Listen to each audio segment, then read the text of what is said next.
Olá, seja bem-vindo ao programa Ação Nacional. E hoje nós vamos falar sobre o Instituto Agronômico de Campinas, o IAC.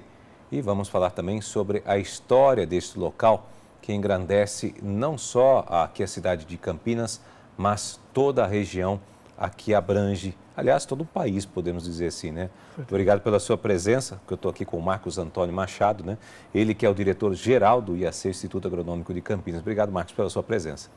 Muito obrigado pelo convite, é uma honra estar aqui na TV Século XXI, principalmente porque a gente precisa divulgar o que nós fazemos, a importância do que nós fazemos, e essa é uma oportunidade de ouro e a gente se sente muito honrado de estar aqui.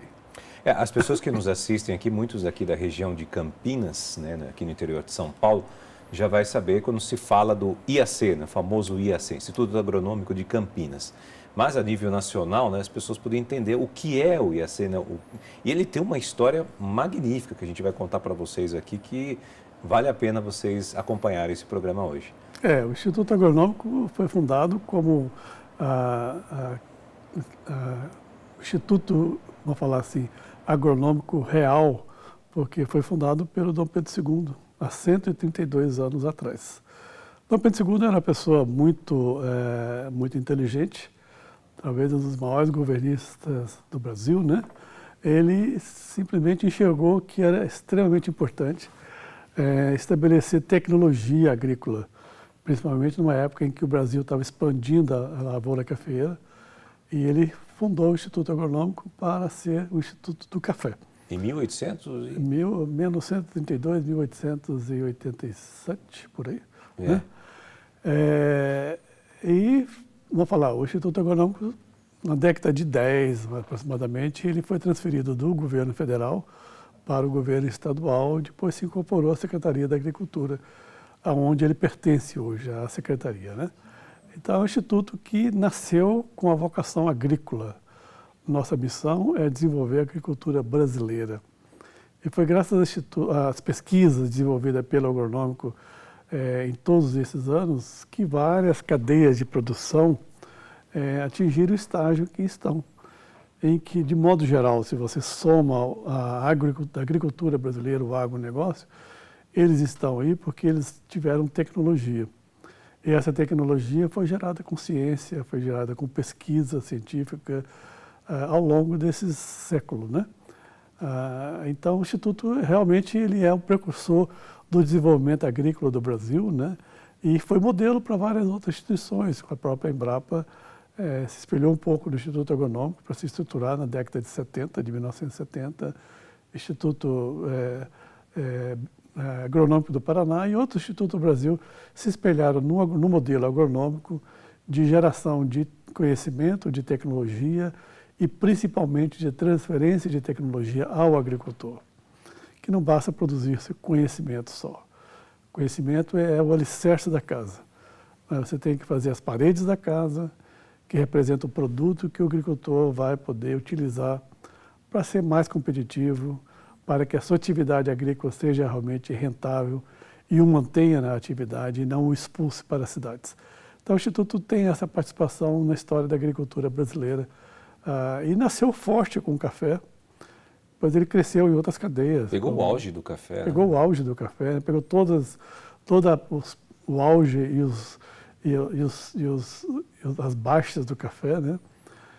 E depois ele se expandiu para as outras culturas. Hoje o Instituto Agronômico é líder de pesquisa em citros, em cana, em amendoim, em feijão, em plantas aromáticas medicinais e principalmente café, milho, soja. Então a gente está aí atendendo a agricultura paulista e principalmente brasileira, porque nosso limite não é o estado de São Paulo. A gente atua onde nós fomos chamados. Inclusive no exterior, em ter parcerias com a África, com a América Central. É isso que eu ia perguntar. Exatamente para poder expandir tecnologia que envolve um intenso trabalho de pesquisa científica para agregar valor ao material que o agronômico produz. A pergunta é, o que o agronômico produz? Ele produz tecnologia na forma de sementes melhoradas, na forma de material de propagação, mandioca, citros, que não são propagados por semente, né? Porque você tem nesse material um melhoramento genético embutido, trabalhos de melhoramento, de seleção, que fazem com que a gente tente colocar ao produtor a melhor variedade do que ele precisa. Então, essa é a missão do agronômico, estar atendendo ao produtor. Bom, o senhor falou aqui, deu um apanhado geral, né, da coisa. Vamos destrinchar um pouco. Na questão, muito interessante isso, saber que o Dom Pedro II foi que inaugurou lá o Instituto, né? Exato. E é um prédio histórico, inclusive. Né? Na verdade, eu acho que ele esteve em Campinas algumas vezes, né? Ele inaugurou, curiosamente, ele não criou um decreto inaugurando. Ele simplesmente colocou no orçamento do reino recursos para que essa estação agronômica imperial em Campinas fosse estruturada. Não só o orçamento, mas ele foi atrás de pesquisadores da Alemanha. Então ele chamou um pesquisador da Alemanha, Franz Daffert, era um químico de solos, né, um químico que trabalhava com solos, e o convidou para vir estruturar esse instituto. Então nós temos essa documentação original, e Franz Daffert veio e fez a planta, mostrou o que precisava ser feito, o que precisava ser comprado, o que precisava ser trabalhado, qual tecnologia que era mais urgente para ser desenvolvida. Tem tudo isso muito bem registrado. Então, no Brasil não tinha cientista naquela época, né, no final do século XIX. Então, ele trouxe pessoas de fora, era uma pessoa extremamente reconhecida internacionalmente, né, e convidou esse pesquisador alemão que veio para cá para fundar esse instituto. E aí começou a desenvolver um trabalho. Eles começaram essencialmente com nutrição de plantas, né? De que maneira você aduba melhor as plantas para que elas produzam mais, para que elas cresçam mais, para que elas sejam mais resistentes a pragas e doenças. O trabalho dele inicial foi isso, porque a gente fazia uma agricultura absolutamente extrativista, né? Ainda no conceito de peruvagem caminha, né? Se plantando, tudo dá, sem tecnologia. E o que o agronômico fez foi trazer tecnologia a essas culturas importantes. Qual a diferença dessa época, por exemplo, numa época atual? Porque o Instituto, nós estamos falando aqui mais de 100 anos, né? O que mudou, né? Porque nós estamos falando, assim, dessa época era agricultura extrativista, né? Hoje tem uma tecnologia tudo inserida nesse mercado. Como é que era naquela época e como é que é hoje o trabalho do Instituto? Eu imagino que a diferença deve ser gritante, né? Porque nós estamos numa fase de transição e não é só na agricultura, de modo geral, em todas as atividades da sociedade. E a agricultura não está sozinha. Então nós estamos entrando numa fase que nós chamamos hoje de agricultura 4.0. O que quer dizer isso? A agricultura que vai agregar a tecnologia da informação. Tá? Então ele vai ter máquinas que vão fazer levantamento de pragas, de doenças, vão ter máquinas que vão dizer, olha, aduba melhor aqui, aduba menos aqui, gasta mais ali, aqui está ocorrendo a doença, porque drones vão ficar monitorando toda a nossa atividade agrícola, máquinas automáticas, tratores, pulverizadores, vão trabalhar automaticamente, né, referenciados, eles já vão para o campo sabendo que aqui eu tenho que pulverizar mais, aqui eu tenho que pulverizar menos, aqui eu tenho que adubar mais, aqui menos. Consegue até saber o local do solo? É uma agricultura altamente tecnificada, né? Então ele vai saber manchas do solo que tem mais nutrientes, manchas que tem menos, vai distribuir mais adubo num lugar, menos em outro. Então é equacionar, racionalizar e equacionar todo o sistema de produção agrícola. É chamada agricultura 4.0, que vai definitivamente, a informática vai entrar dentro da agricultura. Evidentemente que não é só isso, nós temos ainda as novas biotecnologias que vão acelerar o melhoramento genético das plantas, que vão torná-las mais resistentes, mais ambientalmente, vamos falar, favoráveis para a produção. Então existe toda uma nova tecnologia em desenvolvimento que a agricultura vai ter que necessariamente assumir. Então esse é o nosso futuro próximo, né? Agora, o nosso passado distante, o Brasil sempre foi extrativista, né? Começamos com o ciclo do pau-brasil e chegamos no ciclo da cana-de-açúcar, do café e passamos por todos os ciclos como grande exportador de commodities, aquela mercadoria que não tem Matéria-prima. Matéria-prima, não tem marca que não tem característica. E o que o Instituto Agronômico e outras instituições fizeram nesse século XX, né, foi levar tecnologia para essas áreas de produção. Melhorar a produção de café, melhorar a produção de cana, de feijão, de arroz, de trigo. Melhorar como? Explicando como você produz melhor, em que época você planta, em que época você aduba, quando você irriga, quando você não irriga, quando você colhe, como é que você processa esse material colhido, como você embala, como você produz alimentos. Isso tudo são atividades que o agronômico desenvolveu.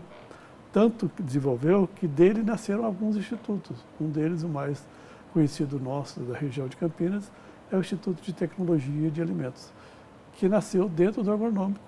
Porque uma vez que nós trabalhávamos, vamos falar assim, dentro da porteira, aquilo que a fazenda produz, chegou um momento que a gente tem que falar, e agora, o que eu faço com isso? Como é que eu processo um chocolate? Como é que eu processo um trigo? Como é que eu processo um café? Então teve necessidade de criar um grupo de trabalho para isso. Por quê? Expandiu a tecnologia, os produtos melhoraram e a tecnologia de processar esses produtos teve que também ser estabelecida. Então naquela época nós saímos de uma agricultura extrativista. Não, como a agricultura era relativamente pequena, os problemas eram pequenos. Sim. À medida que a agricultura cresceu, os problemas cresceram. Então é tudo mais ou menos proporcional, né? A cafeicultura cresceu de um tanto que ela faliu no final da década de 30. Verdade. Por conta do crash da Bolsa de Nova York. 29, né? Excesso de oferta, né? O Brasil precisou de queimar café porque tinha café demais. E naquela época era uma atividade quase estatal, né? O Estado regulava o preço, o Estado exportava, o Estado comprava, o Estado fazia estoque.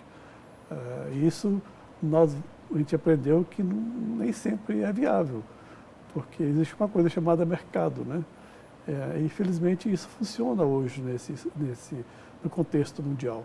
O que nós precisamos fazer como Brasil é passarmos a ser exportador de produtos de qualidade, agregar valor aos nossos produtos.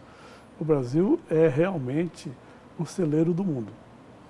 E isso não é uma bandeira vazia.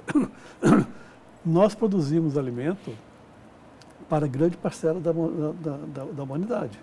Tá? Haja visto, hoje o nosso cliente principal é a China. Por que é a China?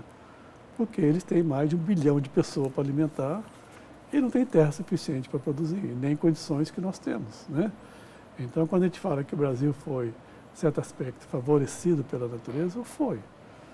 Nós temos clima, nós temos água, nós temos área e nós temos capacidade de produção. A agricultura brasileira, sem dúvida alguma, hoje ela é uma das maiores do mundo.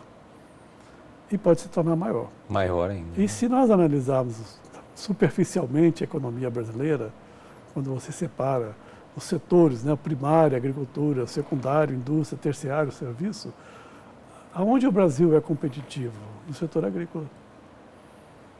Não se engane, nós não vamos produzir celular, nem computador para exportar para a China, nem para os Estados Unidos. É verdade. Nós não vamos produzir serviço para exportar para esse pessoal, nós vamos produzir alimento. Isso é agricultura. E nesse contexto estão as instituições de pesquisa como o agronômico está inserido, para que cada vez mais a gente possa produzir de modo competitivo, sustentável, porque não se admite hoje produzir sem que o ambiente seja respeitado e mantendo o agricultor competitivo. Bom, esse é o Programação Nacional. Nós precisamos ir para um rápido intervalo e a gente volta já.